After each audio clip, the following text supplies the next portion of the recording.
Good morning student, class 6. How are you? I hope you all are fine. आज हम Hindi reader का chapter number 4 पढ़ेंगे। Chapter का नाम है राब की मटकी। ये एक कहानी है। So let's start today chapter. Rajjo ने अपनी माँ के गले में दोनों बाहें डालकर कहा। रज्जो एक छोटी बेटी होती है जो अपनी माँ के गले में दोनों बाहें डालकर कहती है, सब तो नए नए कपड़े पहनकर मेले में जा रहे हैं अम्मा, और मैं जाऊं या ओढ़नी ओढ़कर। और फिर कई जगह से फटी तथा तार हुई ओढ़नी उसने माँ के सामने कर दी। गोविंदी ने उसकी छाती से लगाकर, गोविंदी जो होती है उसकी माँ का नाम है। सबको क्या कुछ हिरस थोड़ी ही है। हिरस का मतलब होता है नकल। थोड़ी है बेटी, खेती चौपट हो गई और कोई रोज़गार नहीं, फिर उनसे किस मुंह से कहा जाए। तेरे बापू जी को दुख होगा और छड़ियों का मेला कोई जैसा बड़ा मेला भी नहीं। दशहरे पर जैसे भी बन पड़ेगा तुझे गबरून की नई ओढ़नी बना दूंगी। तो जो रज्जो नाम की जो लड़की होती है वो अपनी माँ से कहती है कि सब लोग नए नए कपड़े पहन के मेले में जा रहे हैं, लेकिन मेरे पास ये जो ओढ़नी है, चुनरी है, ये कई जगह से फट गई है, तो मैं यह पहनकर मेले में नहीं जा सकी। तो जो उसकी माँ होती है गोविंदी, वो अपनी लड़की को समझाती है कि जो छड़ी का मेला है वो कोई ज़्यादा बड़ा मेला नहीं है। दशहरे के मेले में मैं तुम्हें नई ओढ़नी, नई चुनरी बनवा दूंगी, क्योंकि अभी जो है हमारा खेती का काम भी चौपट हो गया और हमारे पास कोई नौकरी भी नहीं है। तो तुम्हारे पिताजी से मैं नई ओढ़नी के लिए नहीं कह सकती, क्योंकि उनके पास पैसे नहीं है और उनको ये सब देखकर, ये सब जानकर दुख होगा। हम तो नहीं अम्मा, हम तो आज ही नहीं लेंगे। बालिका मचल गई और रोते रोते सो गई। अब जो वो गुड़िया होती है, छोटी होती है, नहीं मानती अपनी माँ की बात और रोते रोते सो जाती है। डूंगर ने रात को खाट पर लेटकर अपनी पत्नी से कहा, माँ बाप तन पेट काट कर भी बच्चों का मन रखते हैं, पर हम लोग अब आगे तन पेट की कमी को भी पूरा नहीं कर पाते। मन कहाँ से रखें। यह रात की मटकी रखी है ना, कल बाजार में जाकर इससे बेच डालो। जो कुछ मिले उसे 1.5-2 गज का एक टुकड़ा लेकर इसके सिर पर डाल देना। भगवान ने जाने क्या दया की जो अब आकर इसका मुंह दिखाया है, तो भी इस तरह भटकते हैं। कहते कहते डूंगर का मन भारी हो उठा। वह छत से लटकती बल्लियों को देखने लगा। गोविंदी कलेजे में ठंडी सांस निकल पड़ी।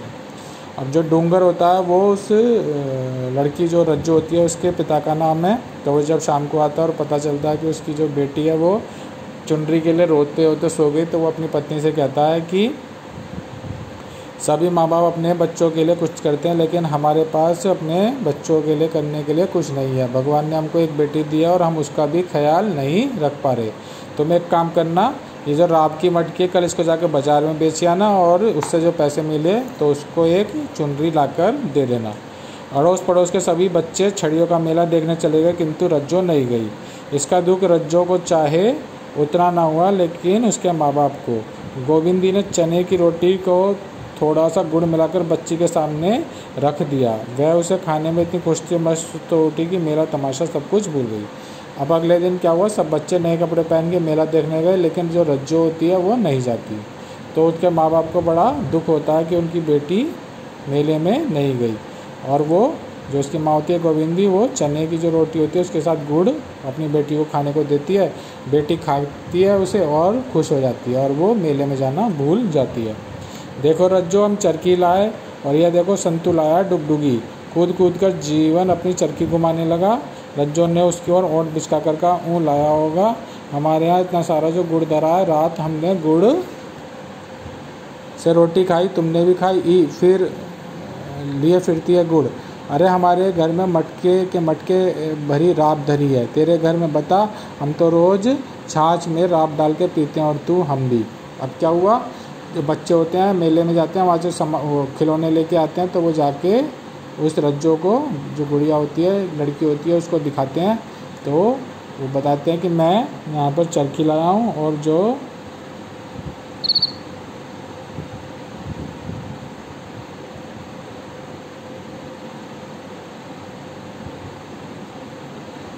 दूसरा बच्चा होता है वो अपने लिए डुगडुगी लाया। तो जो रज्जो होती है वो कहती है कोई बात नहीं, लाए होंगे, हमारे पास गुड़ है और हमने गुड़ से रोटी खाई है। तो वो जो बच्चे होते हैं वो कहते हैं कि तुम्हारे पास गुड़ है तो हमारे पास मटके में भरी हुई राब धरी है जो हम रोज़ छाछ में डाल के पीते हैं। ई अम्बी कहकर ढीठ बालक उसे चिढ़ाने लगे।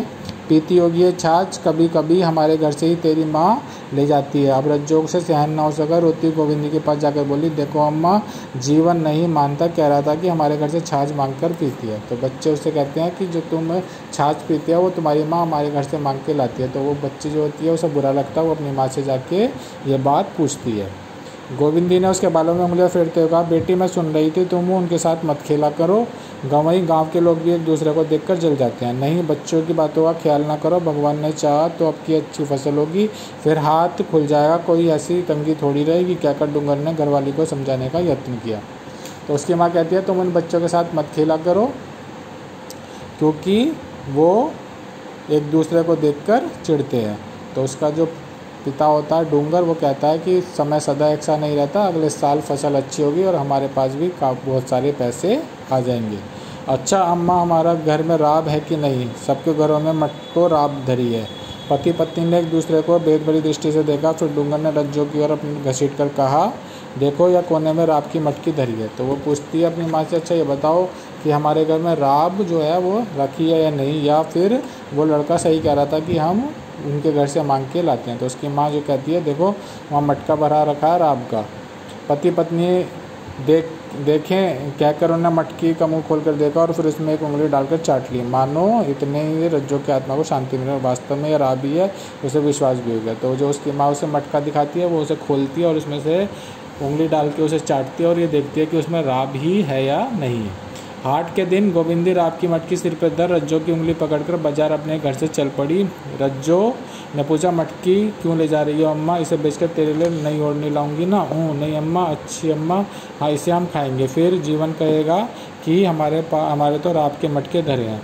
तो हाट का मतलब होता है बाजार। जब बाजार लगता है तो जो गोविंदी होती है वो राब की मटकी अपने सिर पर रखती है और उसको रज्जो की उंगली पकड़ के उसको बेचने चली जाती है। तो रज्जो से पूछती है कि आप ये मटकी लेकर कहाँ जा रही हो? तो वो जो गोविंदी होती है वो बताती है कि मैं इसको बेच के तुम्हारे लिए नई ओढ़नी लाऊंगी।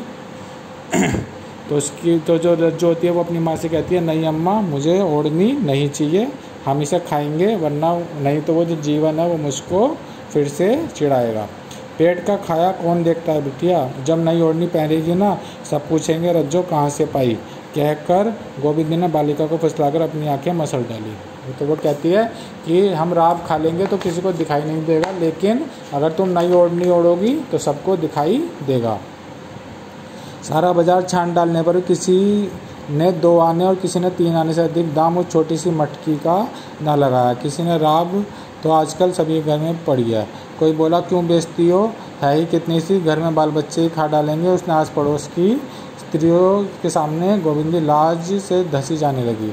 उसने निराश होकर मटकी सिर पर रख ली। सोचा कल वह शहर में जाकर उसे बेच आएंगे, वहाँ दाम भी चाहे अच्छे उठ जाएं। दोनों माँ बेटी जैसी गई थी वैसी लौट आई। डूंगर ने चिलम में आग रखते पूछा, बेचकर नहीं आई? लेता ही कौन, थोड़े से पैसों में 2 गज गबरून थोड़ी मिल जाएगी, चाहे सस्ती सस्ती ले लो, पर 2 आने गज से कम कभी नहीं मिल सकती। देखिए, अब वो जो रज्जो और उसकी माँ होती है गोविंदी, वो बाज़ार में जाके मटकी बेचने जाते हैं, लेकिन कोई भी उसकी मटकी को नहीं खरीदता। कहते हैं थोड़ी सी राब है इसमें, ये तुम ही खा लो, या फिर उसको पैसे कम देते हैं। तो वो मटकी उसकी नहीं बिकती और वो वापस अपने घर आ जाती है।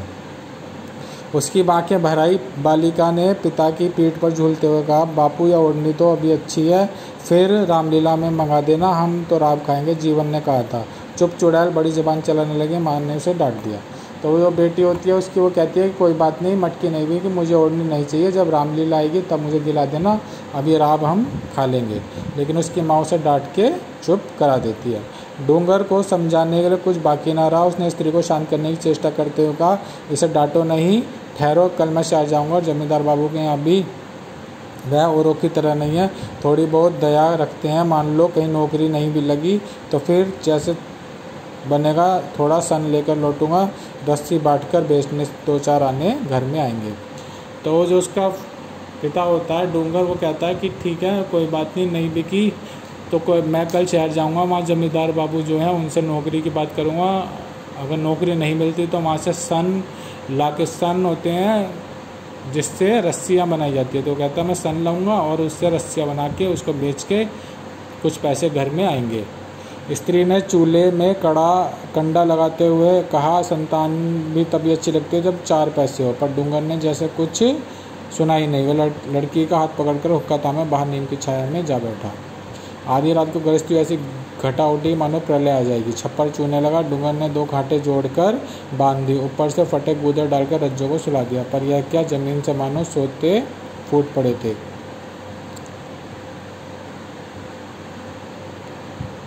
देखते ही देखते सारे घर में पानी भर गया।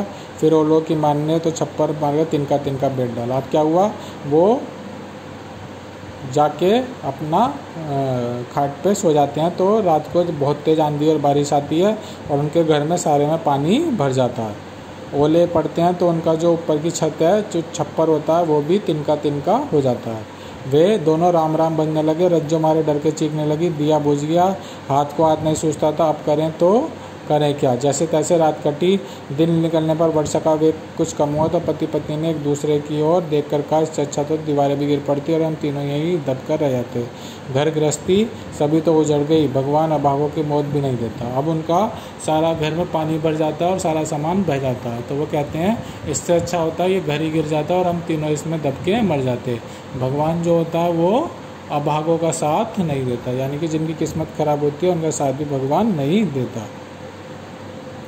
रज्जो खाट पर बैठी बैठी सब देख रही थी। जैसे घर में गंगा माई प्रकट हो गई। चारों ओर जल ही जल दिख रहा था। छप्पर का फूस छितरा पड़ा था। घर गृहस्थी की चीज़ें कच मच की बातें पानी में तैर रही थी। इसी बीच रज्जो चीख पड़ी, हाय अम्मा, रात की मटकी। सचमुच मटकी फूट कर खंड खंड हो गई थी। रात का निशान भी बाकी ना बचा था। ये तीनों आंखें फाड़ कर उसकी ओर देखने लगे। तो जो उनकी रात की मटकी होती है वो भी फूट कर गिर जाती है और सारी जो राब होती है वो पानी में बह जाती है और तीनों के तीनों अफसोस मनाने लगते हैं। तो इस कहानी से हमको क्या संदेश मिलता है? इस कहानी से हमको ये संदेश मिलता है, बच्चों को अपने माँ बाप की व्यवस्थाओं का ध्यान रखना चाहिए तथा अकारण किसी बात पर भी जिद नहीं करनी चाहिए। यानी कि हमें अपने माँ बाप का ख्याल रखनी चाहिए और उनसे कभी किसी बात की जिद नहीं करनी चाहिए। इसके आपको शब्द अर्थ करने हैं, रिक्त स्थानों की पूर्ति करनी है। डूंगर ने रात को खाट पर लेटकर अपनी पत्नी से कहा, हमारे घर से छाछ मांगकर पीती है। गोविंदी ने उसके बालों में हाथ फेरते हुए कहा। तो इसमें आपको ये करने हैं और इसके आपको टिक राइट भी करने हैं। रज्जो के मेले में जाने के लिए क्या चाहिए था? पैसा, ओढ़नी और रात। तो क्या चाहिए था? ओढ़नी। गोविंदी सिर पर मटकी रख के कहाँ गई? बाजार, शहर या जमींदार के पास? तो कहाँ गई थी? बाजार। रात की मटकी कैसे टूट गई? रज्जो से, डूंगर से या बरसात से? तो कैसे टूटी थी? बरसात से। बाली का शब्द है जातिवाचक संज्ञा, व्यक्तिवाचक संज्ञा, भाववाचक संज्ञा। तो इसका आंसर है जातिवाचक संज्ञा। तो आपको PDF में सेंड कर दिया जाएगा, आपको अपने नोटबुक में करना है। Thank you, have a nice day.